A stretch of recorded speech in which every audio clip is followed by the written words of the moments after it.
کہ بھائیوں بیماریاں آتی بھی اللہ کی طرف سے ہیں، ٹالتا بھی اللہ ہے، اللہ کے علاوہ بیماری کو کوئی ٹال۔ اچھا کسی کے ذہن میں یہ بات آ سکتی ہے جس کو میں واضح کرتا جاؤں کہ جی آپ تو ویسے ہی کہتے ہیں، اگر ان بابوں کے پاس جا کے کوئی نہ کوئی شفا یاب نہ ہوتا ہو تو ان کی درگاہیں بند نہ ہو جائیں، کچھ نہ کچھ تو ہے نا جو چل رہے ہیں، کچھ نہ کچھ تو ہے ان کے پاس، جو یہ مزار آباد ہیں، یہ قبریں آباد ہیں، یہ میلے لگے ہوئے ہیں۔ ہائے ایک تو میں دکھ کا جواب دیتا ہوں، پھر عقل کا جواب بھی دوں گا۔ یہ پیر کی کرامتوں سے مزار آباد نہیں ہے، یہ عورتوں کی وجہ سے مزار آباد ہے کہ وہاں پہ بدکاری ہوتی ہے، بے حیائی ہوتی ہے، نشے ہوتے ہیں، اور سارے روحانیت کی چادر کے نیچے چھپ کے ہوتے ہیں۔ کوئی روک؟ چلو اچھا یہ تو پیر صاحب ہیں، شاہ صاحب ہیں، ان کو تو چھوڑ دو نا، ایک سائیڈ پہ رکھو۔ میں آپ سے سوال کرتا ہوں، اکثر انڈیا کے بھائی بھی بیٹھے ہیں، انڈیا والے بھائیوں کہ آپ نے مندر نہیں دیکھے اپنے ہندوستان میں؟ جی مندر ہیں، مندر ہیں، مندروں میں مورتیاں لگی ہوئی ہیں، کاروبار چل رہا ہے ان کا، لوگ آتے ہیں وہاں پہ بھجن گاتے ہیں، نذرانے چڑھاتے ہیں، دودھ سے اس پتھر کو دھو کے جاتے ہیں۔ اچھا میں آپ سوال کرتا ہوں آپ سے، چلو پیر فقیر بابا بزرگ تو مسلمان ہیں نا، اللہ کے ولی ہیں بقول بعض لوگوں کے، ان کو تو ایک سائیڈ پہ رہنے دو۔ جو مندر میں مورتی رکھی ہوئی وہ تو بابا جی کی نہیں ہے نا، وہ تو کوئی شاہ صاحب نہیں ہے، کوئی قادری صاحب نہیں ہے، کوئی بابا جی، کوئی پیر جی، کوئی پہنچی ہوئی ہستی نہیں ہے نا، وہ تو پتھر ہے۔ ایز اے مسلم آپ کیا کہو گے؟ وہ کیا ہے؟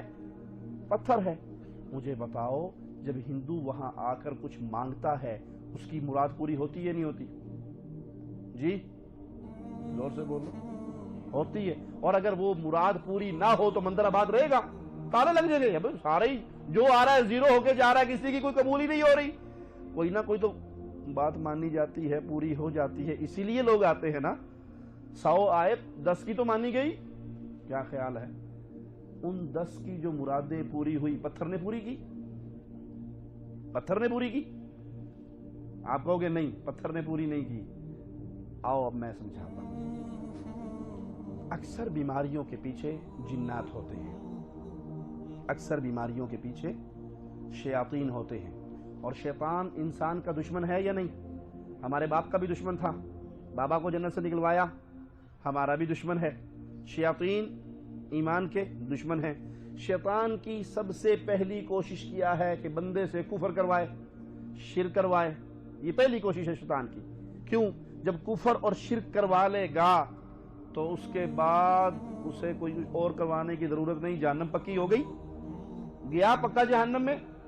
تو جنات شیاطین مزارات پہ مندروں پہ بیٹھے اپنا کاروبار اور دھندا کر رہے ہیں۔ ایک لڑکی کے اندر جن آتا ہے، ایک لڑکے کے اندر جنات آ جاتے ہیں، اسے کہتے ہیں فلاں بابا کے پاس جاؤ، وہاں کالے بکرے کی نیاز دے کے آؤ۔ یہ جو ہی درگاہ پہ پہنچتے ہیں، بکرے کی نیاز دیتے ہیں، مریض ٹھیک ہو جاتا ہے۔ وہ کہتے ہیں جی آپ تو بھابی ہیں، مانتے نہیں ہیں، دیکھو ہمارا مریض فلاں درگاہ پہ جا کے ٹھیک۔ بھائی وہ درگاہ پہ جا کے ٹھیک نہیں ہوا، آپ نے وہاں پہ جا کے شرک کیا، شیطان کا مقصد پورا ہوا، وہ جو تکلیف دے رہا تھا اس نے ہاتھ ہٹا لیا۔ عبداللہ ابن مسعود رضی اللہ عنہ وارضاہ اپنے گھر میں داخل ہوئے، دیکھا بیوی نے کالا دھاگا باندھا ہوا ہے، پوچھا یہ کیا ہے، اور دھاگا کاٹ دیا، اور کہا ابن مسعود کا گھرانہ شرک سے پاک ہے۔ کہا آپ تو ایسے کہتے ہو، ہماری آنکھ میں تکلیف ہوتی ہے، فلاں یہودی کے پاس جاتے ہیں، وہ کچھ پڑھ کے پھونکتا ہے، ہماری آنکھ ٹھیک ہو جاتی ہے۔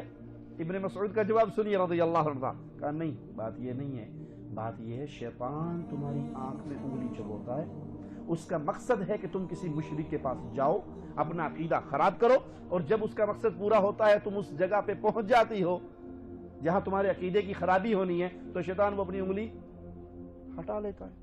آپ نے جنات کو کلام کرتے ہوئے نہیں سنا؟ بارہا مریض کے اندر جن آئے گا اور وہ اگر کہے گا فلاں درگاہ پہ جا کے اس لڑکی کو 3 دن کے لیے چھوڑ دو، ہم آنا چھوڑ دیں گے۔ کیوں؟ ان کا مقصد شرک کروانا ہے۔ دوسرا نقطہ، مزدور آدمی روٹی کھاتا ہے مزدوری کر کے، کون کھلا رہا ہے؟ جی اللہ کھلا رہا ہے، کوئی شک تو نہیں نا؟ مزدور مزدوری کر کے روٹی کھا رہا ہے، اسے کھلا کون رہا ہے؟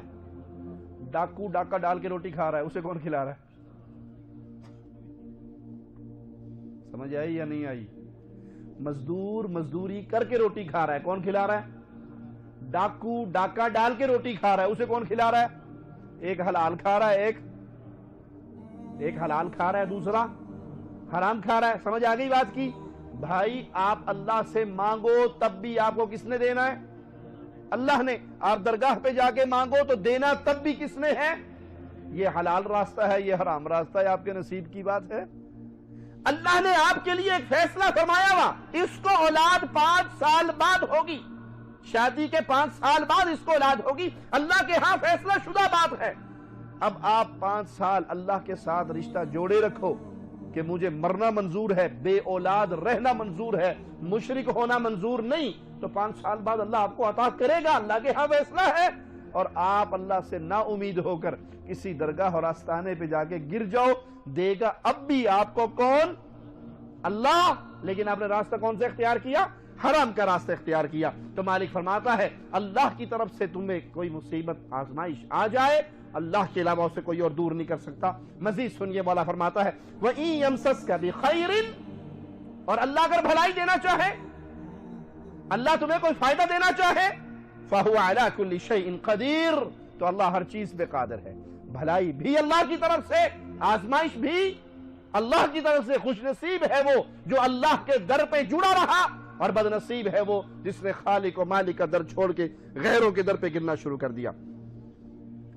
جن کو پکارا جاتا ہے قرآن ان کی حیثیت بیان کرتا ہے۔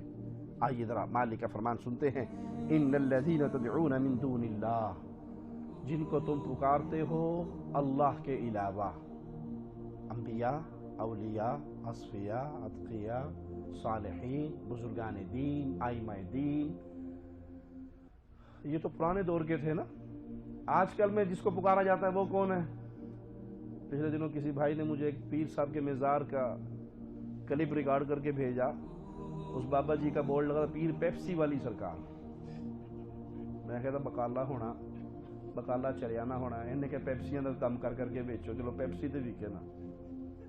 وہ اور لوگ تھے جو اولیاء کو پوجتے تھے، آج تو ننگوں کو پوجا جاتا ہے، جانوروں کو جانوروں میں قبر نہیں سنی آپ نے؟ ایبٹ آباد کے اندر پیر کھوتے شاہ کا دربار ہے یا نہیں؟ لاہور میں پیر گھوڑے شاہ کا دربار ہے یا نہیں؟ مشرکین مکہ ہی اچھے تھے جو کم از کم انبیاء اور صالحین کو پوچھتے تھے۔